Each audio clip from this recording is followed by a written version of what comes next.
စ္စာလေးပါးပြောပြတတ်မှာအမိရဲ့ပြောပြတတ်မှာအမောင်ရဲ့ဆိုရဲ့တမ်းပြီးတော့ဒါဒီအတိုင်းပြောလိုက်ပါဒုက္ခသစ္စာသမုဒယသစ္စာនិရောဓသစ္စာမေဃသစ္စာဒါသစ္စာ၄ပါးပဲလို့ပြောပါကောင်းပြီဒုက္ခသစ္စာဆိုတာဘာခေါ်တယ်လဲသမုဒယသစ္စာဆိုတာဘာခေါ်တယ်လဲនិရောဓသစ္စာဆိုတာဘာခေါ်တယ်လဲမေဃသစ္စာဘာခေါ်တယ်လဲပြဿနာ၄ချက်တက်မေးလိုက်မယ်မေးခဲ့တော့ခန္ဓာ၅လီဘုံလောကီကိုဒုက္ခဆို၏လောကီခန္ဓာ၅ပါးဒုက္ခသစ္စာခေါ်ပါတယ်လို့သာဖြေလိုက်ပါထိုဒုက္ခကြောင့်ပွားထိုဒုက္ခပေါင်းပွားကြောင့်အမှုလောဘစုမှာသမုဒယအမည်ရ၏လောကီခန္ဓာ၅ပါးဖြစ်ပွားကြောင့်ဖြစ်တဲ့ကာမတဏှာဘဝတဏှာဝိဘဝတဏှာလို့အကျဉ်းချုပ်အားဖြင့်သုံးပါကာမတဏှာဘဝတဏှာဝိဘဝတဏှာဆိုတာဒိဋ္ဌိမပါပဲတတ်မဲ့ယုံတတ်မဲ့တဲ့ဒိဋ္ဌိကတဝိပယုတ်လောဘမျိုးကိုကာမတဏှာလို့ခေါ်ပြီးတော့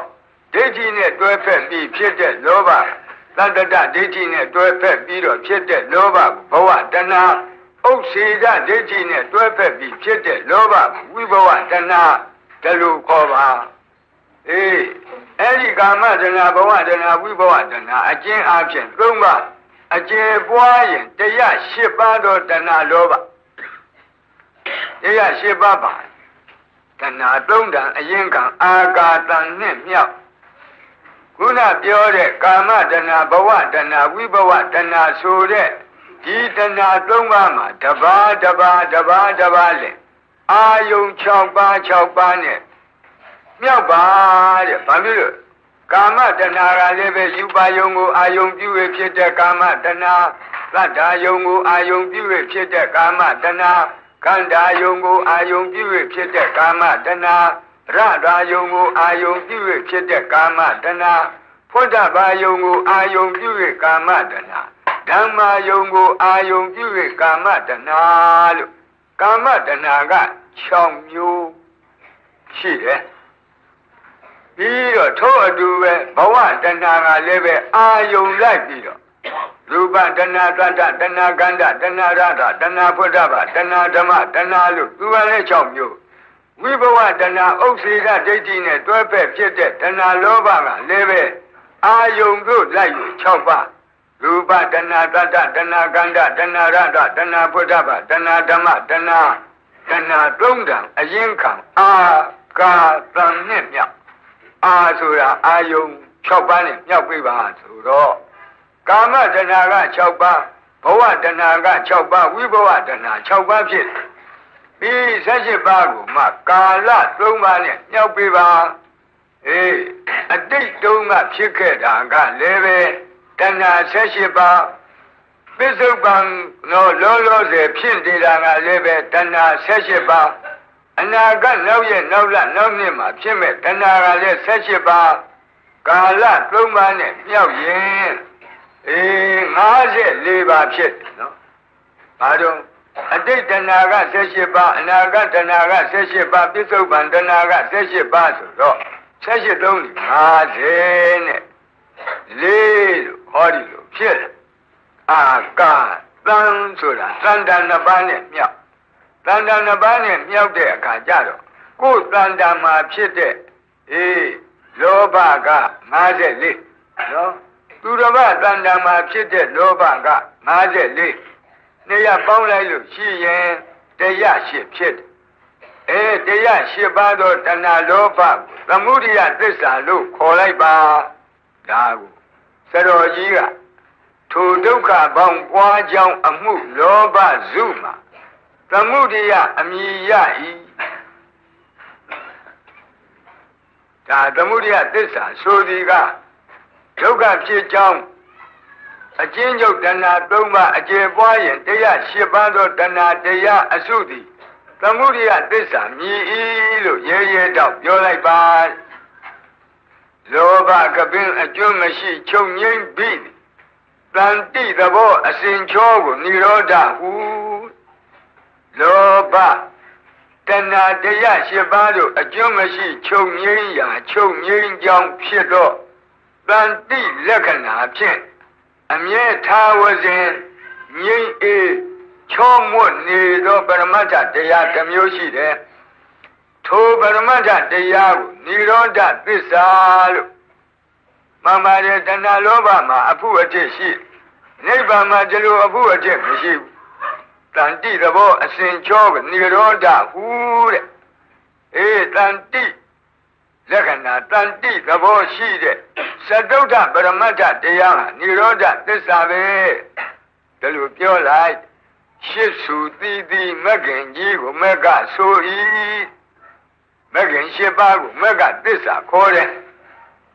ထိုမဂ္ဂင်ကသမာဓိဋ္ဌိကောင်းသောအမြင်ကိုမှန်သောအမြင်ကိုမြင်ခြင်းတစ်ပါးသမ္မာသင်္ကပ္ပကောင်းသောအကြံမှန်သောအကြံကိုကြံခြင်းတစ်ပါးသမ္မာဝါစာကောင်းသောစကားမှန်သောစကားကိုပြောဆိုခြင်းတစ်ပါးသမ္မာကမ္မန္တောကောင်းသောအမှုကိုပြုခြင်းတစ်ပါးသမ္မာအာဇီဝကောင်းသောအသက်မွေးမှုဖြင့်အသက်မွေးခြင်းတစ်ပါးသမ္မာဝါယာမောကောင်းသောအလုတ်တို့ကိုအာထုတ်ခြင်းတစ်ပါးသမ္မာတတိကောင်းသောအာယုံကိုအောက်မေ့ခြင်းတစ်ပါးသမ္မာသမာဓိကောင်းသောအာယုံနဲ့စိတ်ဤတည်ကြည်ခြင်းကောင်းသောတည်ကြည်ခြင်းလို့ဆိုတယ်ကောင်းသောအာယုံ၌လို့ဒီကောင်းသောက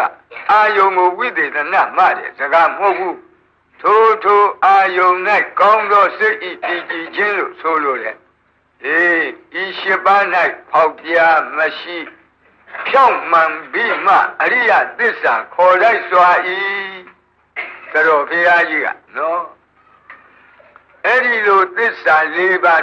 ဒီအယတရားကိုကောက်ပြီးတဲ့နောက်ဒုက္ခသစ္စာရဲ့သင်္ကတတပိလနတသင်္ကတတသန္တာပတ္တဝိပရိနာမတဆိုတဲ့အနှစ်သဘော၄ပါးသမုဒိယသစ္စာရဲ့အာယုအနတ္တနိဒာနတ္တသံယောဂတပရိဘောတတဆိုတဲ့သဘာဝ၄ပါးនិရောဓသစ္စာရဲ့အသင်္ကတတအမတတဘဝဝေကတဆိုတဲ့သူအနှစ်သဘောမေဃသစ္စာရဲ့နေယနာတဟိတုတ္တဒသနာတအာဓိပတိယတဆိုတဲ့အနှစ်သဘော၄ပါးပါဠိတစ်ဖက်မြန်မာတစ်ဖက်ဖော်ပြီးတော့ဒီ16ပါးသောသစ္စာအနှစ်ဖြင့်ကိုယ်တော်ရဲ့သစ္စာလင်္ကာကိုသိမ့်ခဲ့ပါဆိုကြပါစို့မိမိတို့တရားနာပရိသတ်များမှတ်ဖို့ကတော့အခုပြောတဲ့တရားကိုမှတ်နိုင်ဖို့အရေးကြီးတယ်။အိုးဓမ္မစကြာကိုဒီပရိသတ်ကြီးရတော့ပရိသတ်များဓမ္မစကြာရွတ်တဲ့အခါကြည့်ဝိမေဘိကဝေအန္တပပ္ပစီဒေနနသေဝိတ္တပါဆိုတာခြေသားတို့ယဟန်ဖြစ်တဲ့ပုဂ္ဂိုလ်ဒီအယုံနှစ်ပါးမလိုက်စားရဘူးဒါပြောတယ်ကတမေတွေအစွန်းနှစ်ပါးမလိုက်စားနဲ့မလိုက်စားရမယ်အစွန်းနှစ်ပါးဘာလဲဆိုကာမယောဇာယံကာမဒုက္ခလိကနုယောကောဟိနောကမ္မောဘောထုတ်တဏီကောအနတ္တတန်ဟိတောယောဇာယံအတ္တကိလမထာနုယောကောဒုက္ခောအနတ္တယောအနတ္တတန်ဟိတောအစွန်းနှစ်ပါးအယုတ်နှစ်ပါးကိုကာမဒုက္ခလိကနုယောဂနဲ့အတ္တကိလမထာနုယောဂကိုခေါ်တယ်အစွန်းနှစ်ပါးအယုတ်နှစ်ပါးဆိုအဲ့ဒီနှစ်ပါးကိုချက်သားလို့ရှောင်ရဒါဖြင့်ရှောင်ရတော့တပည့်တော်တို့ကျင့်ရမှာကဘာလဲဆိုဧတေကောဘိက္ခွေဥဘောအန္တိအနုပကမ္မဒီအစွန်းနှစ်ပါးကိုမကတ်ရောက်ပဲမစ္စည်းမပฏิပဒံတတ္ထာဒေနအပိတံဗုဒ္ဓအလေအလတ်ဖြစ်သောအကျင့်ပฏิပတ်ကိုသင်လို့ဆရာငါဖေရကျင့်ဖို့ရန်ထိုးထွန်းသိမြင်အပ်ထားတယ်အဲ့ဒီမစ္စည်းမပฏิပဒံဒီသကုကရဏီညာနာကရဏီဉာဏ်မျက်စိကိုပြုတတ်တယ်နော်အသိဉာဏ်ကိုပြုတတ်တယ်ဒီအမှန်မြင်အောင်လည်းပြုတတ်တယ်အသိဉာဏ်ကိုလည်းပြုတတ်ဥပဒမယကိလေသာကတိငြိမ့်ဖို့ရန်လည်းပဲကျေစုပြုအဘိညာယထူးသောဉာဏ်ဝိပဿနာဉာဏ်နော်ရဖို့ရန်လည်းပဲကျေစုဖြစ်ဖို့ရန်လည်းပဲကျေစုပြုတယ်သံဘောဓာယနော်မဂ္ဂင်၈ပါးကကျင့်လို့ရှိရင်အထက်မှာအရိယာမက်ကိုရောက်ပြီးတော့သံဘောဓိခေါ်သောမဉ္ဇဉ်၄ပါးကိုရဖို့ရန်လည်းဖြစ်တယ် နိဗ္ဗာန်ရနိဗ္ဗာန်မျက်မှောက်ပြုဖို့ရန်လည်းဖြစ်တယ်မဇ္ဈိမပฏิပဒါရဲ့အကျိုးဝါမဇ္ဈိမပฏิပဒါအကျင့်ကိုဖြစ်ရင်နိဗ္ဗာန်ကိုခြေသားခြေသမီးတို့ဧကမုဋ္ဌမျက်မှောက်ပြုရမယ်ဒီအတိတ်ပဲနော်အဲ့ဒီဥစ္စာမှာဒီကုစကားကြည့်အောင်တို့တထွေပါပဲပြောသစ္စာကိုစဉ်းစားဖို့နှလုံးသွင်းဖို့ကမ္မထံတော့ဆင်ញင်ဖို့မပါသေးဘူးကမ္မထံမဟုတ်သေးဘူးသစ္စာကမ္မထံမဟုတ်သေးဘူးပြီးတော့မှကတမသတာဘိက္ခွေမဇ္ဈိမပฏิပဒါတထာဒေနအပိသံဗုဒ္ဓသက္ကုကရဏီညာနာကရဏီဥပသမာယအဘိညာယသံဗောဓာနိဗ္ဗာနာယသံဝတ္တတိတလူဂုံကျေးဇူးနဲ့ပြည့်စုံတဲ့မြတ်စွာဘုရားထိုးထွင်း၍သိထားတဲ့မဇ္ဈိမပฏิပဒါဆိုတာဘယ်တရားလဲလို့မေးတဲ့စာပိုက်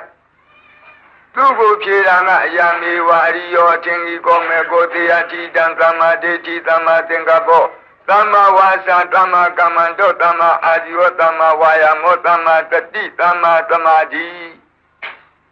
အဲ့ဒါကအဖြေနော်မဇ္ဈိမပฏิပဒါဆိုတာသမ္မာဒိဋ္ဌိအစရှိတဲ့အရိယအထင်ကြီးကမက်ကိုခေါ်တယ်သမ္မာဒိဋ္ဌိသမ္မာသင်္ကပ္ပသမ္မာဝါစာသမ္မာကမ္မန္တသမ္မာအာဇီဝသမ္မာဝါယာမသမ္မာတတိသမ္မာသမာဓိဤမဂ်ခင်၈ပါးကိုမဇ္ဈိမပฏิပဒါခေါ်တယ်ခြေသားတို့ပြီးတော့မှဒီစကားကိုစကားပြန်သိမ့်လိုက်တယ်အယံခောတာဘိက္ခွေမဇ္ဈိမပฏิပဒါတထာဂတိနအပိသံဗုဒ္ဓသက္ခုကရဏီညာနာကရဏီဥပသမာယအဘိညာယသံဗောဓာယနိဗ္ဗာန်ယသံဝတ္တတိခြေသားတို့နော်ငါတရားသိအပ်တဲ့ကိလေသာငြိမ်းဖို့ယံထူသောဉာဏ်ဝိပဿနာဉာဏ်ရင့်သန်ဖို့ယံပြီးတော့မဲ့ဉာဏ်ပေါ်ဖို့ယံနိဗ္ဗာန်မျက်မှောက်ပြုဖို့ယံဉာဏ်မျက်စိကိုပြုတတ်တဲ့မဇ္ဈိမပฏิပဒါဆိုတာအခုပြောခဲ့တဲ့မဂ်ခင်၈ပါးပဲခြေသားတို့ဒီကမှာဒါပဲရှိတယ်နော်အဲ့ဒါရဲ့အတိတ်ပဲဒါပဲညမပြန်တာဒီစာပိုက်ကိုဒီလိုရွတ်နေလို့လည်းပဲမိမိတို့ဟာသစ္စာကမ္မထံစီးပြန်တာမမြည်ဘူးဘုန်းကြီးတို့ဒီဝိသုဒ္ဓိမတ်မှာပညာဘူမိနိတ္တိတဝိပဿနာဉာဏ်ပညာရဲ့ဘုံကြီး6ခုကိုအကျေတော်ဝဖွင့်ပြတယ်စာနော်အခန်းခန္ဓာအာယတနာဓာတ်သစ္စာဣန္ဒြေပဋိစ္စသမုပ္ပါ6ခုဝိပဿနာအလုပ်ပြုလုပ်ခြင်းနဲ့ပုဂ္ဂိုလ်သည်ယုံ nant တရားကိုခန္ဓာ၅ပါးအနေနဲ့သော၎င်းအနိစ္စဒုက္ခအနတ္တရှုတတ်ရအာယတနာအနေနဲ့သော၎င်းဒီယုံ nant တရားကိုမြင်အောင်ကြည့်ရဓာတ်အနေနဲ့သစ္စာအနေနဲ့နော်ဣန္ဒြေအနေနဲ့ပဋိစ္စသမုပ္ပါအနေနဲ့သော၎င်းသိရတယ်အဲ့ဒီတွင်ယခုဓမ္မစကြာမှာကြည့်လိုက်လို့ရှိရင်အခုပြောခဲ့တဲ့စာပိုက်တွေကသစ္စာကမ္မထံကိုမရောက်သေးဘူးအခုပြောမယ့်အပိုက်ကသစ္စာကမ္မထံကိုရောက်ဣဒံခောပနဘေကဝေဒုက္ခံအရိယသစ္စာ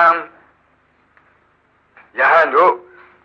အခုပြောမယ့်တရားတွေကဒုက္ခအရိယသစ္စာဆိုတာဟောဒီတရားတွေဒီတရားတွေကိုခြေသားတို့ခြေသမီးတို့ဟာဒုက္ခအရိယသစ္စာပဲလို့ကောင်းကောင်းကြီးသိကြဒုက္ခအရိယသစ္စာကိုဒုက္ခလို့ထင်နေလို့ခြေသားတို့ခြေသမီးတို့မှာဒုက္ခရောက်ဒုက္ခကိုဒုက္ခမှန်သိရင်အရိယမဲ့ဉာဏ်ထိအောင်အသိဉာဏ်ပေါက်ယူခြေသားတို့တန်တရားဝိဒုက္ခသမုဒယဒုက္ခဖြစ်ကြောင်းသမုဒယဒုက္ခသမုဒယကိုလေဒုက္ခသမုဒယဒုက္ခဖြစ်ကြောင်းဟူ၍မသိဘဲနဲ့ဒုက္ခသမုဒယဒုက္ခဖြစ်ကြောင်းလို့အသိကိုကပြောင်းပြန်ဖြစ်နေလို့ခြေသားတို့မှာအသိလွဲနေတယ်အသိမမှန်ဘူးနော်အသိမမှန်တော့တန်တရားထဲမှာနစ်မျောနေရဟောဒီတဏှာအစစ်တရားရှင်းဟာတို့တထွေဒုက္ခရောက်အောင်ပြုလုပ်တဲ့တရားပဲလို့အမှန်သိဖို့ကအရေးကြီးတယ်အဲ့ဒါလို့သိမှအဲ့ဒီတဏှာကိုပယ်ဖို့ရကြိုးစားမှာဒုက္ခဖြစ်ကြောင်းလို့မသိဘဲနဲ့တဏှာလောဘကိုဒုက္ခဖြစ်ကြောင်းလို့အမှားသိနေရင်အဲ့ဒီလောဘနောက်တခါတည်းတကောက်ကောက်လိုက်ပြီးတော့ဒုက္ခကြီးတဲ့ရောက် အဲ့ဒါကြောင့်မြတ်စွာဘုရားကဣဒံခောပနဘေကုဒုက္ခအရိယသစ္စာဇာတိပိဒုက္ခတရာပိဒုက္ခဗျာတိပိဒုက္ခမရဏံပိဒုက္ခအပိယေဟိတံပယောဂောဒုက္ခပိယေဟိဝိပယောဂောဒုက္ခယံပိဿနာလဝတိတံပိဒုက္ခသံခိတ္တေနပင်စုပါဒာနဲ့ခန္ဓာဒုက္ခဟောတာဒုက္ခသစ္စာဆိုတာဤတရားတွေပဲလို့ရှစ်စုထားပြီးတော့မြတ်စွာဘုရားရှစ်ခုနှစ်စုနဲ့ပြောလို့နောက်ဆုံးမှာအကျဉ်းချုပ်ပြောရင်တော့ဒုက္ခသစ္စာဆိုတာလောကီခန္ဓာ၅ပါးကိုခေါ်တယ်လို့သိပါတကဣဒံခောပနဘေကွေဒုက္ခသမုဒယအရိယသစ္စာယာယံတဏဘောနောဘဝိကဏံတိရာဂရာဂတတတရာတတရာပိနံจินีတေယတိတံကာမတဏဘဝတဏဝိဘဝတဏဤစာပိုက်ကသမုဒယသစ္စာဆိုတာဟောဒီတရားပဲလို့သိဖို့ဖော်ပြဣဒံခောပနဘေကွေဒုက္ခនិရောဓအရိယသစ္စာဆိုတဲ့ဒီစာပိုက်ကនិရောဓသစ္စာကိုသမာဓိဋ္ဌိဖြင့်သိဖို့ဖော်ပြဣဒံခောပနဘေကွေဒုက္ခនិရောဓဂာမိနိပฏิပဒါအရိယသစ္စာယမိဝအရိယောအထင်ကောမဲ့ကောသေယတိတံသမ္မာဒိဋ္ဌိသမ္မာသင်္ကပ္ပသမ္မာဝါစာသမ္မာကမ္မန္တောသမ္မာအာဇီဝသမ္မာဝါယာမောသမ္မာတတိသမ္မာသမာဓိဒီစာပိုက်ကမက်ကသစ္စာကိုမြင်အောင်ကြည့်ပုံကိုဖော်ပြတယ်စာပိုက်ဇတုသစ္စာကမ္မထံကိုစီးပြန်လို့သောနှလုံးသွင်းလို့သောယောဂီပုဂ္ဂိုလ်တယောက်ဒီဤစာပိုက်၄ပိုက်အတိုင်းနှလုံးသွင်းရတယ်တပည့်တော်တို့ဒီမဇ္ဈိမပฏิပဒါတော့မဂ္ဂင်၈ပါးဖြစ်အောင်ကျင့်ဉင်တယ်ဘယ်လိုကျင့်ရမလဲကျင့်ဉင်လို့ရှိရင်မဂ္ဂင်၈ပါးမှာရှေးဥစွာဒိဋ္ဌိဆိုတဲ့အမြင်မှန်အောင်သမ္မာဒိဋ္ဌိဖြစ်အောင်ကြည့်သမ္မာဒိဋ္ဌိဖြစ်လာလို့ရှိရင်သူ့နောက်ကသင်္ကပ္ပကသမ္မာသင်္ကပ္ပဝါစာကလည်းသမ္မာဝါစာနော်နောက်မဂ္ဂင်တွေကသမ္မာမဂ္ဂင်ကြီးတဲ့နောက်ကလိုက်လာလိမ့်မယ်လောကဥပမာအားဖြင့်ခေါင်းတွဲကသာတန်လန်းပေါ်မှာမှားမှန်သွားနေနောက်ကလိုက်တဲ့နောက်တွဲတွေကလည်းတန်လန်းပေါ်မှန်ပဲလမ်းကြောင်းရောက်လိုက်ခေါင်းတွဲကသာထိုးမကြလိုက်နဲ့ကြလိုက်ပေါ့ဆိုရင်အကုန်လုံးနောက်တွဲတွေကအကုန်လုံးဖောက်လွဲဖောက်ပြန်ဖြစ်ကုန်တယ်ခေါင်းတွဲဖောက်လွဲရင်နောက်တွဲတွေဖောက်လွဲကြတယ်မိရတာကြီးနော်ဒီတိုင်းမဂ္ဂင်နဲ့ပတ်သက်၍လည်းပဲဒိဋ္ဌိဆိုတော့အမြင်မဂ္ဂင်မှားရဲ့အကြံလည်းပဲမှားပြီးအပြောလည်းမှားပြီးအလုပ်လည်းမှားပြီးအသက်မွေးလည်းမှားပြီးအကုန်လုံးအမှားကြီးတဲ့မဂ္ဂင်မိစ္ဆာမဂ္ဂင်တွေနောက်ကလိုက်ကုန်တယ်အမြင်မှန်မှုဆိုတဲ့ပထမအချက်ဒိဋ္ဌိကသမ္မာဒိဋ္ဌိဖြစ်အောင်ခြေသားလို့နှလုံးသွင်းသမ္မာဒိဋ္ဌိဖြစ်ရင်နောက်ကသင်္ကပ္ပကလည်းပဲသမ္မာသင်္ကပ္ပမဂ္ဂင်ဝါစာကလည်းသမ္မာဝါစာမဂ္ဂင်ဒီသမ္မာမဂ္ဂင်ဒီနောက်ကတခါလေခေါင်းတွဲအမှန်ဒီလမ်းမှန်တခါလေဖြောင်းပြီးလိုက်လာလိမ့်မယ်ဒါလို့ဆိုလို့လေတနည်းအားဖြင့်မဂ္ဂင်၈ပါးမို့လို့ရှစ်ခါတောင်နော်တပါးစီကျင့်နေရမည်မဟုတ်ဘူးဒီသမ္မာဒိဋ္ဌိဖြစ်အောင်ကျင့်လိုက်ရင်ကျန်တဲ့မဂ္ဂင်တွေကတခါလေဒီနောက်ကရေပါတယ်လို့ဒိဋ္ဌိနောက်ကနေပြီးတော့တမန်မဂ္ဂင်တွေကအကုန်ပါလာဒီစာလေးပိုက်သည်ဓမ္မစကြာမှာမိမိတို့အဖို့အလုတ်လုပ်ဖို့ရန်တမာဒိဋ္ဌိဖြစ်အောင်နှလုံးသွင်းဖို့ရန်ဟောပြတယ်ပါဠိပဲ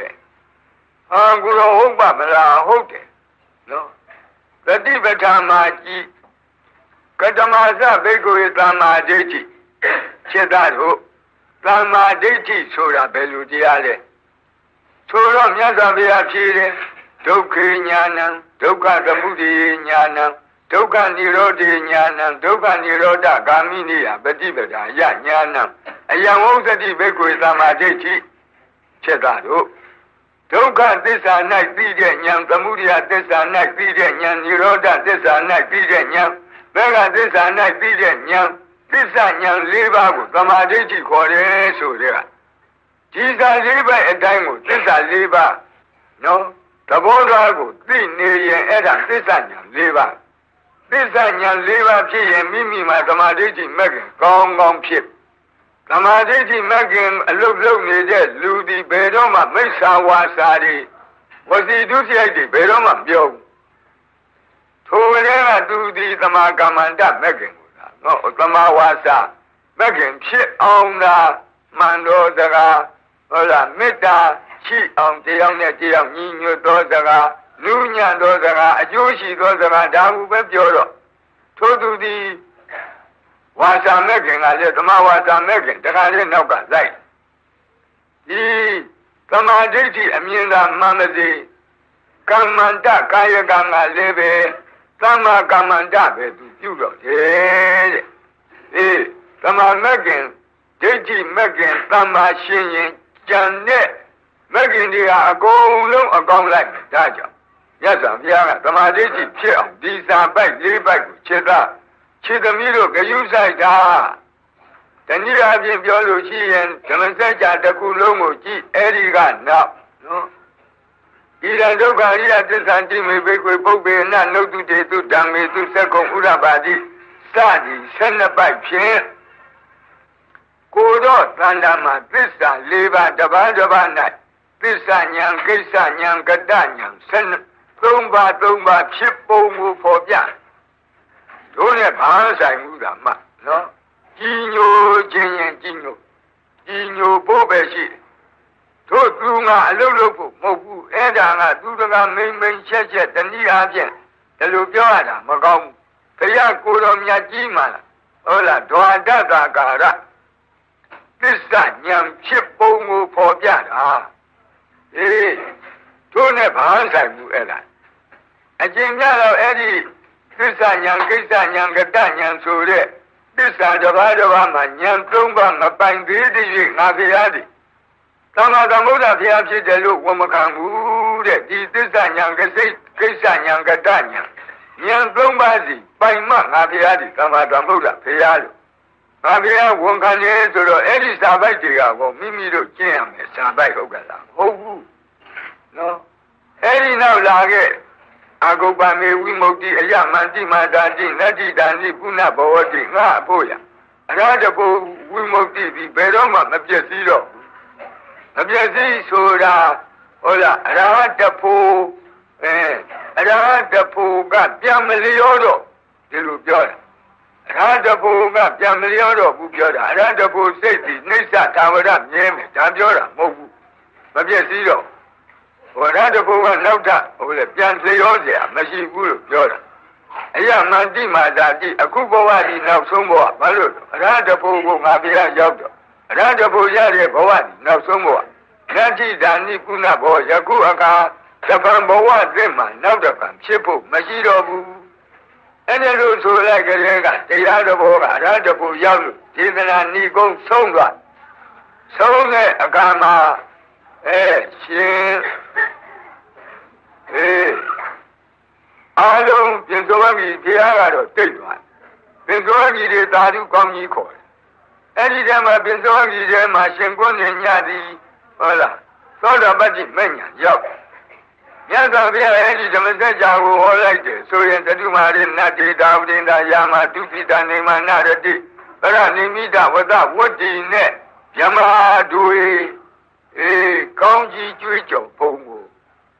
စာ9ပိုက်တော့ညစာပြန်ဟောပြီအဲ့ဒီလိုသူတို့ကောင်းကြီးကျွေးကြော်တဲ့အကြောင်းပြီးတဲ့အခါကြတော့ရှင်အနန္ဒာတို့ရှင်မဟာကတော်ကစကားဆင်ပြရတာဒီနောက်မှာဘာမှဘုရားအစကားအထူးမပါတော့မြမရီနတ်ဒီမြမရီကျွေးကြော်တာသူတို့ဘာသာကျွေးကြော်အဲ့ဒီကျွေးကြော်တဲ့အတန်ရဲ့နောက်ပိုင်းကဘာပါအထာဂောဘဂဝါဣမံဥဒနာဥဒနေတိနတ္တိမြမာတိကျွေးကြော်ပြီးတဲ့အခါမြတ်စွာဘုရားကဤဥဒန်းကိုကျူးရဲ့တယ်ဆိုဘုရားအတန်ပေါ်လာအင်ညာတိဝန္တဘောကွန်းညောအင်ညာတိဝန္တဘောကွန်းညောအိုးကွန်းကျင်ညတိသစ္စာ၄ပါးတရားကိုသိသွားပါဘောတကားကွန်းကျင်ညတိသစ္စာ၄ပါးတရားကိုသိသွားပါဘောတကားလို့ဒီအိုကဓမ္မခေါ်တဲ့အာလပနလူတွေနတ်တွေမြမာတွေခေါ်တဲ့အာလပနအာလုတ်မဟုတ်ဘူး။အိုးအံ့ဩတဲ့သဘော။အိုး ကိုနေညသည်သစ္စာလေးပါးတရားသိသွားပါဘကောကိုနေညသည်သစ္စာလေးပါးတရားသိသွားပါဘကောလို့ဝမ်းမြောက်လွန်းလို့ဥဒန်းကျူးလိုက်အဲ့ဒီလိုဘုရားကလည်းဥဒန်းကျူးပြီးရောအရှင်ကိုနေညသည်လည်းဘေးရန်ဗန္တိဘကောတော့တန်တိကေပပိတံလည်းဘေးရန်ဥပသမဒံလျှောက်မြတ်စွာဘုရားတပည့်တော်ရှင်တို့အဒါနဲ့ရှင်ဖြစ်ရဟန်းဖြစ်ရပါရစေလျှောက်တော့သူ့သိနေသွားကမောဟဖတ်ပြီးတော့ညက်နဲ့ကမောဟနဲ့ဖတ်ရတာမဟုတ်ဘူးမြတ်စွာဘုရားကသူ့အတိတ်ကပရိက္ခာရဒါနကောင်းမှုပါမပါကြည့်တော့ပါခဲ့အတိတ်ကြီးကသာသနာတွေတုန်းကသင်္ကန်းတပိတ်ပရိက္ခာလှူခဲ့ဒါနကောင်းမှုပါတော့အဋ္ဌိမယပရိက္ခာရကြောင်းပရိက္ခာအလှူတည်းဟူသောရှေးကောင်းမှုပါခဲ့တဲ့ပုဂ္ဂိုလ်ဆိုပြီးမြတ်စွာဘုရားကသင်္ကန်းယုံတဲ့ကဟောဒီရွှေလက်တော်ဆန့်တမ်းအေဟိဘိက္ခုတပိုက်လာတော့จิตတာဟောတာဘမလူတပိုက်သောခါတော့ဓမ္မောနိဗ္ဗာန်ရောက်ကြောင်းတရားကောင်းငါဖျားသည်အစလည်းဆုံးသုံးမအစုံကောင်းခြင်းကုန်နဲ့ပြည့်စုံသင်ရှားဟောကြားအပ်ပြီးသားအသင့်ရှိနေတဲ့จิตတာဒါကတပိုက်ကရဗြဟ္မကရိယံသမ္မာဒုက္ခတအန္တကိရိယာယအကျုံးမဲ့သက်တန်တာရဝိဒုက္ခကအဆုံးကိုပြုနိုင်ရန်ဝါအဆုံးကိုပြုတတ်တဲ့အရဟတဖို့ကိုရောက်ရန်အတွက်သီလဓမ္မတိပညာသိက္ခာသုံးညဒီဟုသောမြတ်သောအကျင့်ကိုကျင့်လေจิตတာလို့မြတ်စွာဘုရားဝကြသုံးဝကြပြောတယ်ဒါကသုံးခွန်းပေါ့ဒါကသုံးဝကြပြောမိန့်ကြားလိုက်အဲ့ဒီသုံးဝကြတော့ပထမဝကြလဲဆုံးရောရှင်ကိုနေညဟာတခါတည်းငကိုတုံးကဗရဝိုက်ရဟန်းကဲ့သို့ရောရဟန်းအသွင်ကနေပြီးတော့မြတ်စွာဘုရားရဲ့သာသနာဝန်တန်းအဋ္ဌိမယပရိက္ခရာ၈ပါးကံကဆင်မြတ်ပေးလိုက်ဒါကြတဲ့ဝတ်ပြီးကပန်းညိုကပန်းပြီးဆင်ပြီးမြန်ပြီးလက်ကတော့သံပေတင်ပြီးသင်္ကန်းကြီးကလည်းပဲအခောက်လိုက်လက်ဝဲပခုံးတက်ကိုလက်ရနော်လက်မောင်းအောက်ကလှည့်ပြီးတော့တိုင်းပြီးခြုံပြီးတပိတ်ကလည်းပဲလက်ဝဲပခုံးစွန်းအနွယ်နဲ့တကွချိတ်ပြီးဝါတော်60သက်တော်80ရှိသောမထီကြီးရဲ့အိန္ဒြေမျိုးဖြင့်ဒါလည်းရဟန်းအသွင်ကိုအံ့ဖွယ်ကောင်းလောက်ဒီတိုင်းကြည့်နေတော့ကြောင်းသွားတယ်ဒါပဲသာဝတ္တအာယတမတော်ဥပသမ္မာအဟောတိမြတ်စွာဘုရားကအဲ့ဒီဘိက္ခုခေါ်လိုက်ချင်းသည်ပင်လေရှင်ကွန်းလင်ညအဖို့ရဟန်းခံခြင်းပဲတဲ့တိမ်တဲ့ဝင်ပြီးညတ္တိသရုဒ္ဓကမောဟဖတ်တဲ့ရဟန်းခံခြင်းမျိုးမဟုတ်ဘူးအဲ့ဒီဘိက္ခုခေါ်လိုက်ချင်းသည်ပင်လေမြတ်စွာဘုရားကခေါ်လိုက်ချင်းသည်ပင်သူ့ကိုရဟန်းခံပေးခြင်းမျိုးဖြစ်တယ်ဒါမျိုးကိုအဲ့ဒီဘိက္ခုဥပသမ္မာခေါ်တယ်ဆိုတော့နောက်ပိုင်းကတရားတွေကဘုန်းကြီးတို့တရားနာပရိသတ်တို့ကျင့်ဖို့ဘာမှဟုတ်နော်ဒီတစိမ့်ကြမှာဆိုလို့မြတ်စွာဘုရားကိုတော်မြတ်တို့အရှင်ကိုယ်နေညတို့ဓမ္မဓမင်းဘွဲ့မိန်မိန်ရှက်ရှက်ဖုံးပေးကြတာကိုတို့ဘေးကကြည့်ရတယ်လို့ဟာနော်မိမိတို့ဘိုးကတော့ဟောဒီထဲမှာဓမ္မစက်ကြာတကြမ်းလုံးကတသုတ်လုံးကနှုတ်ယူရင်ဒီစာ၄ပိုက်ဤစာ၄ပိုက်အတိုင်းမိမိတို့နှလုံးသွင်းတတ်ရင်သတုသစ္စာကမ္မထံစည်းပြန်တာညီးတဲ့ဘုန်းကြီးတို့ရဟန်းတော်ချင်းကြတော့အရှင်ဘုရားသတုသစ္စာကမ္မထံစည်းပြန်နှလုံးသွင်းကြရင်တခြားအကျဉ်းနှလုံးသွင်းကြရင်အဲ့ဒီဣဒံခောပနဘိက္ခဝေဒုက္ခအရိယသစ္စာအစရှိသောစာ၄ပိုက်မှာဘိက္ခဝေကိုဖြုတ်ကြံတဲ့ပုတ်တေကြီးတဲ့နှလုံးသွင်းပြီးရွတ်ပါဣဒံခောပနဒုက္ခအရိယသစ္စာဇာတိပိဒုက္ခသရာပိဒုက္ခဗျာတိပိဒုက္ခမရဏံပိဒုက္ခအပိယေဟိသံယောဂောဒုက္ခပိယေဟိဝိပိယောဂောဒုက္ခယံဘိသနာလပတိတံပိဒုက္ခံသံခိတေနပင်စုပါဒာနေခန္ဓာဒုက္ခဟောဒီလိုရွတ်ရင်အရှင်ဘုရားတို့တပည့်တော်တို့ဒုက္ခသစ္စာကမ္မထံကိုစီးပြနှလုံးသွင်းနေတာမြည်ပါတယ်ဒါဘုန်းကြီးတို့စာပေပရိယတ္တိဓမ္မချင်းပြောရင်ပရိယတ္တိကျွမ်းကျင်တဲ့အရှင်ချင်းပြောရင်ဟုတ်လို့ကိုတော့ဟန်ကြဟုတ်လားသစ္စာကမ္မထံစီးပြန်ခြင်းဒါကိုသာရွတ်ပြီးနှလုံးသွင်းပါအဲ့ဒါဒုက္ခသစ္စာကမ္မထံစီးပြန်တာပဲဣဒံခောပနဒုက္ခသမုဒယံအရိယသစ္စာယာယံတဏဘောနုဘဝိကနံတိရာဂသဟဂတတတရာဘိနံတိနိတေယတိတံကာမတဏဘဝတဏဝိဘဝတဏဘိက္ခဝေဖြုတ်ပြီး အဲ့ဒါကိုသာရွတ်ပြီးတော့နှလုံးသွင်းတယ်ထိုပုဂ္ဂိုလ်သည်သမုဒိယသစ္စာကမ္မထံကိုစီးပြန်နေတာစီးပြန်တဲ့နေရာမှာကမ္မထံလုပ်တဲ့နေရာမှာလောကီကိုဥတည်ပြီးတော့ကမ္မထံတရားအားထုတ်ကြရနောက်ကနေပြီးတော့နိရောဓနဲ့မဂ္ဂသစ္စာကိုဣဒံကောပါဏဒုက္ခနိရောဓံရိယသစ္စာယောတတ္တယေဝတနာယအတေတဝိရာဂနိရောဓဆိုတဲ့စာပိုက်ဣဒံကောပါဏဒုက္ခနိရောဓဂ ामि နိပฏิပဒါရိယသစ္စာယမေဝရိယောထင်ကြီးကောမေကောတေယတိတံသမ္မာဒိဋ္ဌိပေယရသမ္မာသမာဓိဤစာပိုက်နှစ်ပိုက်ကနိရောဓသစ္စာနဲ့မဂ္ဂသစ္စာကိုနှလုံးသွင်းပုံကိုဖော်ပြတဲ့စာပိုက်ယောဂီပုဂ္ဂိုလ်သည်အဓိကအားဖြင့်ရှေ့သစ္စာနှစ်ပါးကိုအလုတ်သစ္စာခေါ်တယ်လောကီသစ္စာနှစ်ပါးသူ့ကိုကြည့်ရသူ့ကိုကြက်ကြည့်ပြီးတော့မှအဲ့ဒီလောကီသစ္စာနှစ်ပါးတို့ရဲ့အနိစ္စဖြစ်ပုံဒုက္ခဖြစ်ပုံအနတ္တဖြစ်ပုံကိုဆင်ခြင်ရခုနကတော့လောကုတ္တရာသစ္စာဖြစ်သောနိရောဓမဂ္ဂသစ္စာကတော့လောကီသစ္စာကိုသာကြက်ကြည့်ရင်မိဟုံဟုံလောင်နေတဲ့အဆောက်အုံကြီးကြည့်ရတယ်လို့နော်လောကီသစ္စာကိုတကယ်ယောဂီပုဂ္ဂိုလ်ရဲ့ဉာဏ်နဲ့ကြည့်ရင်လောဘမိဒေါသမိမောဟမိအစရှိတဲ့တစ်ဆက်တစ်သိမိတွေတဟုံဟုံတညင်းကြီးလောင်နေပြီးတဲ့ကဲ့သို့မြင်ရလေမိကိုကြည့်ရင်မျက်စိပူသလိုပဲလောကီသစ္စာတွေကိုတကယ်မီးမျက်စိနဲ့ကြည့်လို့ရှိရင်တကယ်ပူတာတွေ့ရတယ်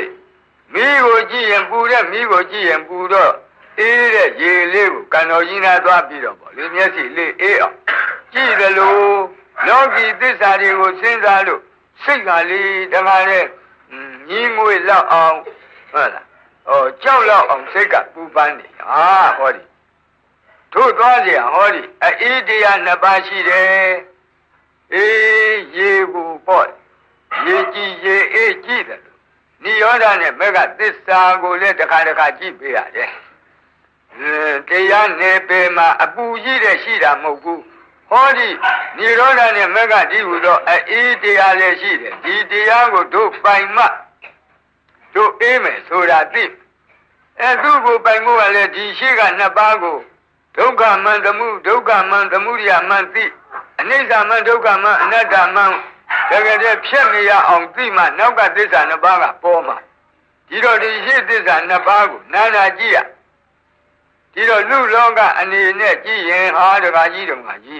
အဲ့ဒီစာလေးပိုက်ကိုဘိက္ခဝေဖြုတ်ဣဒံကောပဏဒုက္ခရိယသစ္စာဓာတိပိဒုက္ခသရာပိဒုက္ခလို့နှလုံးသွင်းပါဆိုရင်တပည့်တော်တို့မသိဘူးပဲကိုတော်လို့ပြောဟုတ်တယ်မှန်တယ်ကိုတော်တို့သာငယ်စဉ်တောင်ကြီးကလေးတွေကတထောင်ကိုမွဲအောင်ပေါ့ပါဠိနဲ့နေခဲ့နော်ပါဠိကိုကြားလိုက်ရင်အနဲ့အတိတ်ပဲသိတာတပည့်တော်တို့မသိဘူးအကယ်၍သာသက်တော်ထင်ရှားမြတ်စွာဘုရားတရားဟောနေရင်လည်းပဲတပည့်တော်တို့တရားနာလင်ဘယ်လိုသိရဘုရားကိုယ်တော်မြတ်နှုတ်တော်ကတော့ပါဠိဘာသာနဲ့တရားဟောတာပဲမာဂတိဘာသာပါဠိလိုတရားဟောတာမိမိတို့ကမြန်မာလူမျိုးဖြစ်တော့မြန်မာဘာသာနဲ့မိမိတို့နားမှာကြားတယ်မြန်မာဘာသာအပြောကောင်းတဲ့ပုဂ္ဂိုလ်ကြီးတူပြောနေတယ်လို့နားရဲဆုတ်သွင်းလိုက်တယ်လို့မြန်မာဘာသာနဲ့ဒုက္ခကိုဒုက္ခအကြောင်းတကယ်နားရဲဆုတ်သွင်းတယ်လို့သိမဲ့သမုဒိယအကြောင်းနားရဲဆုတ်သွင်းတယ်လို့မြန်မာလူပြောနေတဲ့အတိုင်းမိမိတို့မှသိရဒါဗုဒ္ဓရဲ့နော်အစိန်တေယဂုံတော်တစ်ပါးပေါ့တို့အတူပဲဒီတရားပွဲထဲမှာဟုတ်လားရှမ်းပါလားရှမ်းလူမျိုးကလည်းရှမ်းဘာသာနဲ့ကြားတာချင်းလူမျိုးကလည်းပဲချင်းဘာသာနဲ့ကြားကိုယ်ဘာသာနဲ့ကိုလူမျိုးတရားတစ်ပါးကိုယ်ဘာသာနဲ့ကိုကြားရအခုမိမိတို့ဒီတတ်တော်ထင်ရှားဘုရားထံတရားနာရင်လည်းပဲမိမိတို့မြန်မာဘာသာနဲ့ကြားပြီးတော့မြန်မာဘာသာနဲ့သစ္စာလေးပါးကိုနှလုံးသွင်းပြီးတော့သစ္စာကမ္မထံစီးပြန်၍လောကီသစ္စာနှစ်ပါးရဲ့အနိစ္စဒုက္ခအနတ္တဖြစ်အင်းကိုဆင်ခြင်ပွားများ၍အရိယမက်ဖို့ရောက်ကြရမယ်ပုဂ္ဂိုလ်တွေမြန်မာဘာသာနဲ့ဆင်ခြင်ပွားများ၍အရိယမက်ဖို့ရောက်ကြမယ်ပုဂ္ဂိုလ်တွေဖြစ်လို့မြန်မာဘာသာဓမ္မလင်္ကာဖြင့်သစ္စာကမ္မထံကိုဟောဒီစီးပြန်ကြရပါမယ် နောက်ပိုက်တွေမိမိတို့နဲ့မဆိုင်တဲ့ပိုက်တွေအသာထနော်မိမိတို့ဆိုင်တဲ့ပိုက်ကိုအရနှုတ်ယူရင်ပါထွက်ပฏิတန္တေဩနာတေဟုလေကြွေရင်မြစ်ဒုက္ခဖြစ်၏ဇာတိပိဒုက္ခသရာပိဒုက္ခဗျာတိပိဒုက္ခမရဏံပိဒုက္ခဘသူမှရှောင်မလွတ်တဲ့နော်အခြေခံအရင်ကနော်အမြင့်မူလဒုက္ခ၄ပါးဇာတိပိဒုက္ခသရာပိဒုက္ခဗျာတိပိဒုက္ခမရဏံပိဒုက္ခသူ့ကိုမြမစင်ကပြန်လိုက်ပฏิတန္တေဩနာတေဟုလေတွေရင်မြစ်ဒုက္ခဖြစ်၏ဖြည်းဖြည်းပေါ့ဒီဝိဝေကစိတ်ငြိမ်တဲ့အချိန်မှာစဉ်းစားပြီးတော့ရွတ်ရင်ဘယ်တော့စိတ်ထဲမှာကြည်နူးမယ်ဆိုတာ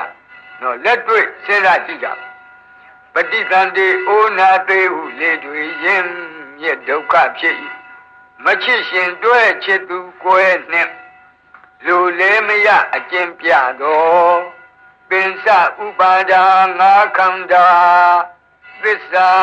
ဒုက္ခမမောစာဒုက္ခသစ္စာအမှန်ပါတကားလို့ဆိုလိုပါတယ်မှန်မောလာမှာဆရာတော်ရဲ့မောလာဆိုတာမောကဘာတော့အဲ့ဒါပောရဏစကားပေါ့မှန်မောလာမှန်လာပါပြီဆိုလိုတာနော်ဒါဒီလိုနှလုံးသွင်းနေရင်ပฏิတန္တေဩနာတေဟုလေတွေရင်မြစ်ဒုက္ခဖြစ်၏မချစ်ရှင်တွဲချစ်သူကိုယ်နဲ့လူလည်းမရအကျင့်ပြတော့ပင်စဥပါဒာငါခန္ဓာသစ္စာဒုက္ခမမောလာဟောတာဒုက္ခသစ္စာကိုဆင်ခြင်စီးပြန်တဲ့သစ္စာကမ္မထမယ်ဒုက္ခဖြစ်ကြောင်းမကောင်းတဏသုံးပါးမှာသစ္စာသမုဒယမမောလာတဏသုံးပါးဒီဒုက္ခဖြစ်ကြောင်းမကောင်းသောသမုဒယသစ္စာဒုက္ခသမုဒယသစ္စာအမှန်ပဲဘုန်းကြီးကဟိုတခါတလေကြတော့လည်းပဲပောဓာနဝါဒတွေကပါပါတယ်လာပြီးတော့ပြောလို့ဟိုမင်းမောမှာဘုန်းကြီးနဲ့အတူတူစာသင်ခဲ့တဲ့ဆရာကြီးတွေကမေးဥပနိတရီလို့လဲဦးဇင်းကပြောတယ်တဲ့ဥပနိတရီလို့လဲပြောတယ်တဲ့ဘယ်ဥစ္စာမှတ်ရမှာလဲတဲ့နှစ်ခုစလုံးမှတ်ပြလို့ပြောတာဘာဖြစ်လို့တော့လဲဥပနိတရီဆိုတာရှင်းတော့ကလူကြီးတွေပောဓာနဝါဒနဲ့ခန့်ကညာညာသုံးတာဗျဥပနိတရီဆိုတာလည်းပဲမမှားတော့လူတိုင်းဆိုလွယ်တော့သုံးတာလို့ခန့်ရင်ဥပနိတရီသုံးပေါ်ဗျရိုးရိုးနဲ့ဟုတ်လားမှတ်ချင်ရင်ဥပနိတရီသုံးပေါ်လို့ဒီမျက်မြင်စာကိုဒီအတိုင်းဖတ်ရုံပေါ့ဥပနိတရီဆိုတာကတက္ကတဆန်းဆန်းရှေးကလူကြီးတွေနော်မန္တရာတွေမင်းတရားဆိုလဲပြီးတာဒါပေမဲ့မန္တရာကြီးတွေမန္တရာကြီးဘာညာနဲ့အဲ့ဒီလိုသုံးလိုက်လို့ရှိရင်ရှာလိတ်တန်နဲ့လာရင်စကားခန့်သွားတယ်ဗျအဲ့လိုခန့်ညာကျင်တော့ဥပနိတရီလို့ခန့်ညာလိုက်တာပါပဲလို့ဒါလိုပြောရတယ်အခုလည်းပဲသစ္စာဒုက္ခမှန်မောလာသစ္စာသမုဒယမှန်မောလာမယ်မောကဘာတော့ဗျာဧကမန္ဟလို့ဆိုတာပေါ့ဘောဓာနစကားတွေကပါပဲလို့ပြီးတော့မှတဏှာချုပ်ရာနိဗ္ဗာန်မှာသစ္စာនិရောဓမှန်မောလာ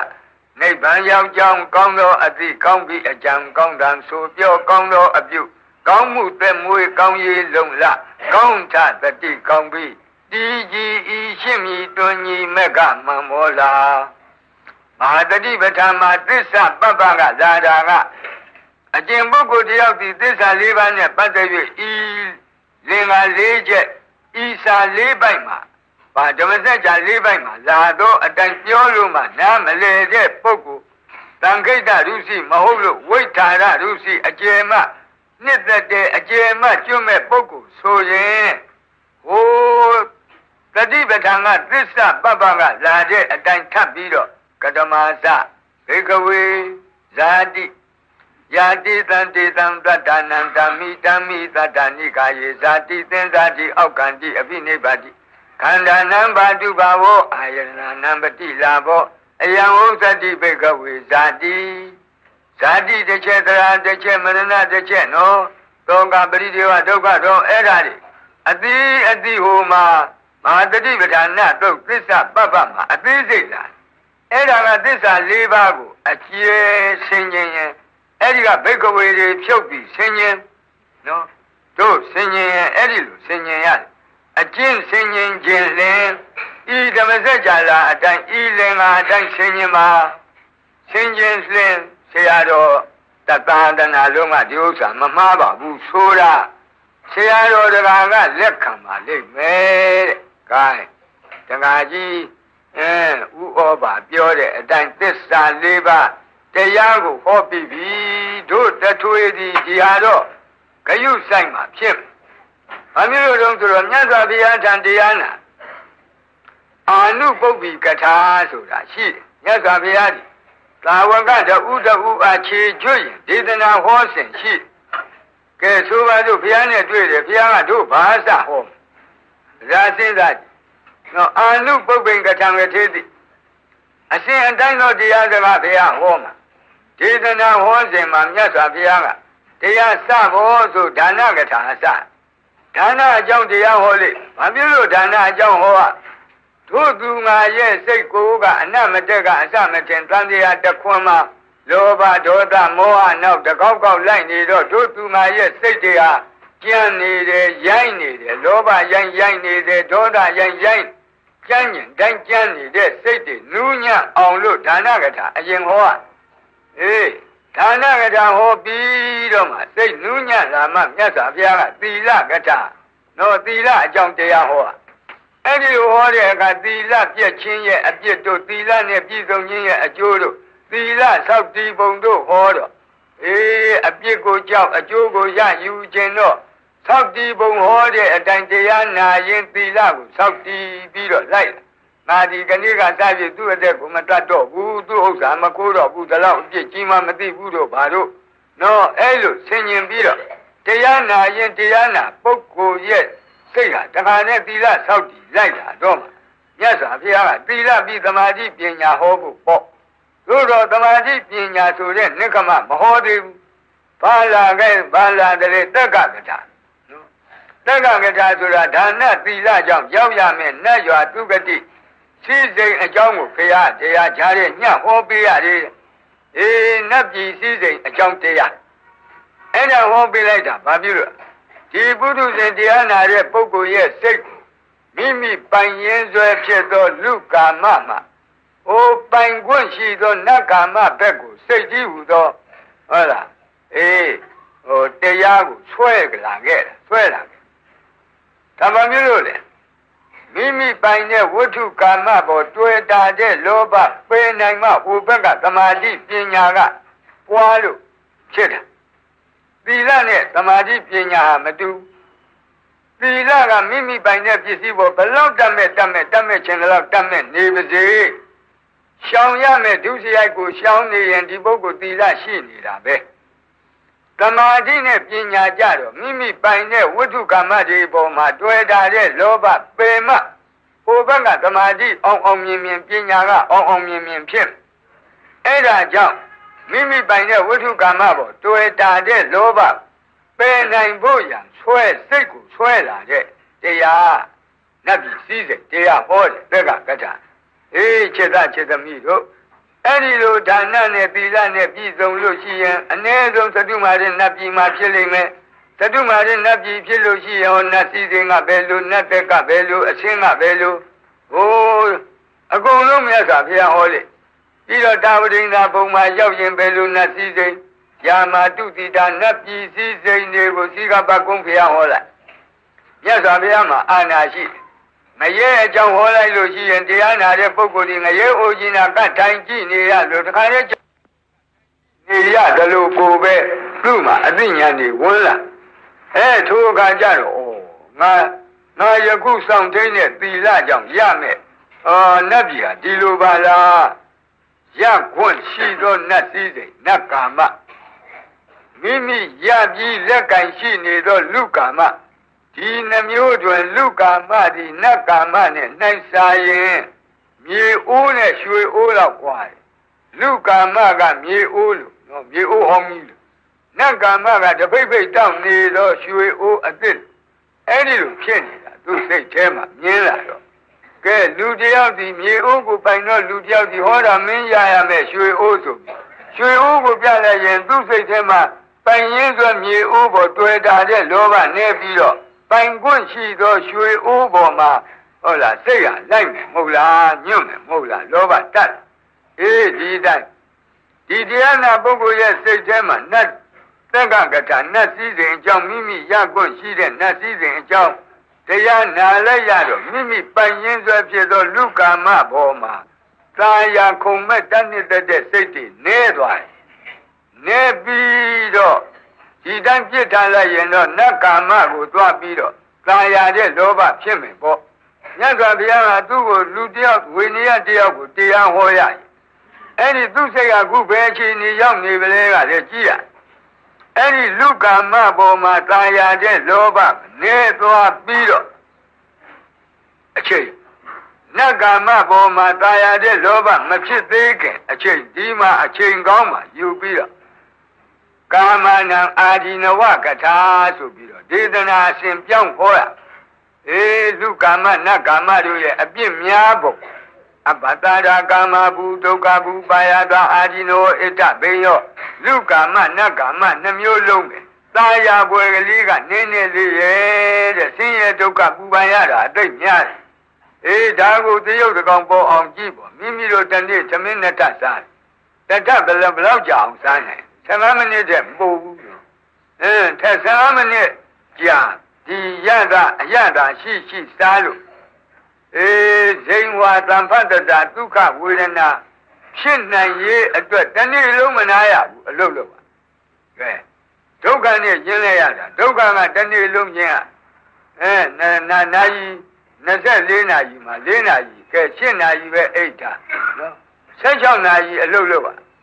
ဟိုစားတော့တကယ်15မိနစ်နော်ဒီဟိုရတာယုံဆိုတဲ့ဝတ္ထုကာမကိုသာယာရေးအတွက်သာယာတဲ့ဒုက္ခဝေဒနာရရှိရေးအတွက်ဒုက္ခခံလိုက်ရတာ16နာရီလောက်ခံရအေးဒါတွေကိုပေါ်အောင်မြတ်စွာဘုရားကအပတ္တရာကာမဘုဒုက္ခဘုပါယတာအာဒီနောဣတပိညောတဲ့အဲ့ဒါလို့17ချက်လောက်ရှိတဲ့သင်္ဃာယနာတင်တဲ့နေရာအေးလူကာမနတ်ကာမနှမျိုးလုံးသည်ပင်လင်ရှားမိကြီးနဲ့တူတယ်မွေအုပ်ခေါင်းနဲ့တူတယ်စတ်မွေအုပ်ခေါင်းနဲ့တူပုံအကျယ်ဟောလိုက်ရှားမိကြီးနဲ့တူပုံပေါ့လေပူပုံကိုဟောပေးလိုက်အဲ့ဒီလို17ချက်လောက်မြတ်စွာဘုရားကာမနာအာဒီနဝကထာအကျယ်ဟောလိုက်တော့တရားနာတဲ့ဝိနည်းရဲ့စိတ်ထဲမှာလူကာမကိုရောပိုင်ခွင့်ရှိတဲ့လူကာမကိုရောပိုင်ရင်းစွဲဖြစ်တဲ့ပိုင်ခွင့်ရှိတဲ့နတ်ကာမကိုရောမိမိပိုင်ရင်းစွဲဖြစ်တဲ့လူကာမကိုရောသူ့စိတ်ထဲမှာမိကြီးကဲကြီးလို့မွေးအုပ်ကောင်းလို့အောင်းမေမိကြီးကဲကြီးမကင်ဝတ်မွေးအုပ်ကောင်းကိုမနှင်းဝတ်တယ်လူကာမနတ်ကာမနှမျိုးလုံးပေါ်မှာမตายဝတ်တော့အဲ့ဒီမှမြတ်စွာဘုရားကနိက္ခမေအာနိတန္တကထာဆိုပထမနိက္ခမကထာသမာဓိပညာသမထဝိပဿနာဒီပုဂ္ဂိုလ်ရဲ့ဇေယိုင်းနဲ့လိုက်လျောသောသမထကမ္မထံ40တို့ဒီပုဂ္ဂိုလ်ရဲ့ဇေယိုင်းနဲ့လိုက်လျောသောသမထကမ္မထံဖိဟောပေးတရားနာတဲ့ပုဂ္ဂိုလ်ကဇေယိုင်းနဲ့ကြိုက်တဲ့ကမ္မထံနာရတော့သိနှစ်သက်ပြီးတော့အဲ့ဒီသမထကမ္မထံကိုခရတရားဟောရင်နောက်ကနှလုံးသွင်းလိုက်လို့သူရဲ့စိတ်ကဥပဒါရသမာဓိလောက်ရောက်မှဝိပဿနာကမ္မထံမှာလည်းပဲသူရဲ့အာတယဓာတ်ကခန္ဓာကမ္မထံနဲ့တော်တဲ့ပုဂ္ဂိုလ်ခန္ဓာကမ္မထံဟောပေးတာ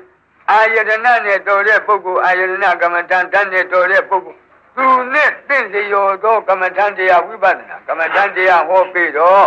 လုံးတိုင်းဒီတရားနာတဲ့ပုဂ္ဂိုလ်ကလည်းနှစ်သက်တလုံးမှဟုတ်လားမပြည့်ရနိုင်တရားနာရင်ဝိပဿနာကမ္မထံစည်းပြန်လိုက်လို့နိဝရဏ5ခုပွာပြီးတဲ့အတွက်သူစိတ်မှာဂုံအင်္ဂါ5ချက်တဲ့ကံလာမုဒုဝိနိဝရဏဥဒကပတ္တနာဆိုတဲ့ဒီငုံခုံ5ချက်နဲ့စိတ်ကပြိုးပြက်တလက်ဖြစ်နေတဲ့အချိန်မှာကိုယ်နဲ့ကပြောတဲ့ဣဒံခောပန္နဘိက္ခဝေအများဖြင့်တပါးရဲ့ဆိုရင်ဣဒံခောပန္နဘိက္ခုဒုက္ခအရိယသစ္စာဇာတိပိဒုက္ခစသည် ဒီစာ၄ပိုက်အချင်းဟောပေးလိုက်အဲ့ဒါကိုပင်လင်သာမုတ်ကံတိကသစ္စာဒေသနာကိုပြတယ်သစ္စာ၄ပါးပြတယ်ဆိုတာသစ္စာ၄ပါးကိုအကျဉ်းအားဖြင့်ဓမ္မစကြာလာတဲ့အတိုင်းသံဃိတရုစီပုဂ္ဂိုလ်အားဟောပြဒီပုဂ္ဂိုလ်ကဝိဓာရရုစီပုဂ္ဂိုလ်ဖြစ်ခဲ့တော့ဒီဓမ္မစကြာမှာလာတဲ့စကားဒီမာတိကာသဘောထပြီးတော့ဟိုမာတတိပဌာနသုတ်ကလာတဲ့အတိုင်းဝိဓာရပဒပါဇဏီအနေနဲ့တရားတစ်လုံးတစ်လုံးဒုက္ခသစ္စာမှာချဲ့၍ဟောသမုဒယနိရောဓမဂ္ဂချဲ့၍ဟောလို့တရားနိဂုံးလဲသစ္စာ၄ပါးဟောလို့လဲဆုံးရောထိုပုဂ္ဂိုလ်ဒီဘယ်လိုနည်းနဲ့မှဖြစ်မရတော့ဒုက္ခသစ္စာမှန်သိတဲ့ဉာဏ်သမုဒယသစ္စာမှန်နိရောဓသစ္စာမှန်မဂ္ဂသစ္စာမှန်ဘယ်လိုမှဖြစ်မရတဲ့အသိဉာဏ်ခေါ်တဲ့မဲ့ဉာဏ်ဖိုးဉာဏ်ဒီပုဂ္ဂိုလ်သဏ္ဍာန်မှာပေါ်လာနော်အဲ့ဒီဟာကိုအရိယမဲ့ဖို့ရောက်ရင်အရိယသောတာပတ္တိမဲ့ဖို့ရောက်တော့သောတာပန်ပုဂ္ဂိုလ်ဖြစ်ဒီလိုခေါ်ရဒီတော့သစ္စာ၄ပါးကမ္မထံစည်းပြန်ခြင်းလင်အဲ့ဒီလင်္ကာ၄ပုဂ္ဂိုလ်အရာဆောင်၍နှလုံးသွင်းကြည့်ပါအဲ့ဒီတွင်ရှေ့နှစ်ပုဒ်အရာဒုက္ခနဲ့သမုဒယသစ္စာကိုတရားသားကိုမြင်ပြီးတဲ့အခါထိုဒုက္ခသစ္စာသမုဒယသစ္စာတရားတို့ဖြစ်ပြီးလင်းချုပ်ပြောက်ကြသောကြောင့်အနိစ္စဧကံမှန်ကုန်သောအဖြစ်အပျက်တို့ဖြင့်အနိစ္စခံရသောကြောင့်ဒုက္ခဧကံမှန်ကုန်သောအစိုးမရအလိုတို့မလိုက်ပါငါအတ္တမဟုတ်သောကြောင့်အနတ္တဧကံမှန်ကုန်သောလို့အနိစ္စဒုက္ခအနတ္တဒီဒုက္ခသစ္စာသမုဒယသစ္စာနှစ်ပါးကိုဏိကုံသိမ့်ပေးပါအဲ့ဒီလိုဆိုရင်ထိုပုဂ္ဂိုလ်သည်ပညာဘူမိဝိပဿနာပညာရဲ့ကျက်စားရတစ်ချက်ကြီး6နယ်လေကွက်ကြီး6ကွက်မှာသစ္စာကြီးဟုသောလေကွက်၌သူရဲ့ဝိပဿနာဉာဏ်ပညာကြီးဟုသောစင်မြူတော်ကျက်စားတာပါပဲတဲ့ဒီလိုကျက်စားနိုင်အောင်နော်ဝိပဿနာဉာဏ်ပညာကြီးဟုသောစင်မြူတော်ကိုကြောင်းเสียတစ်ချက်ကြီး6ခုအနေနဲ့မြတ်စွာဝိသုဒ္ဓိမဲ့မှာပေါ့လေစုပြထားတာနိကေငါရမှာဟောတဲ့ဒီဝိပဿနာဉာဏ်ပညာရဲ့ကျက်စားရတစ်ချက်တရားတွေကိုစုလိုက်ရင်ဟောဒီလို6ပါးခန္ဓာသို့မဟုတ်အာယတနာသို့မဟုတ်ဓာတ်သို့မဟုတ်သစ္စာသို့မဟုတ်ဣန္ဒြေသို့မဟုတ်ပဋိစ္စသမုပ္ပါဒီ6ချက်နဲ့သာနိုင်အောင်ကြည့်ထားရင်ဒီအပေါ်မှာဓွာယာအာယုံဝိညာဉ်ဖန်တာဝေဒနာတဏှာစေတနာသိညာဝေဒနာသိညာစေတနာတဏှာဓာတ်ခန္ဓာဆိုတဲ့အနည်းနည်းဒီ6ခုကနေပြီးဖြာထွက်ပြီးတော့ဝိပဿနာရှုပုံအနည်းနည်းတွေအကုန်နားလေသွားတယ်နော်အဲ့ဒီထဲမှာသတုဒ္ဓမြောက်ခန္ဓာအာယတနာဓာတ်သစ္စာဆိုတဲ့ပညာဘူမိကိုမိမိဉာဏ်မှီသမျှဘုန်းကြီးပြောပြပြီမိမိတို့လည်းဉာဏ်မှီသမျှတရားနာပြီးကြပြီဉာဏ်မှီသမျှလိုက်ပြီးတော့အသိဉာဏ်ထိုးထွန်းအောင်ယင်းလင်္ကာ၄ပုဂ္ဂိုလ်ဟောဒီအတန်ဖန်းဆက်တွေကထုတ်ပြီးတော့ကြက်၍နှလုံးသွင်းကြပါသူတော်ကောင်းတို့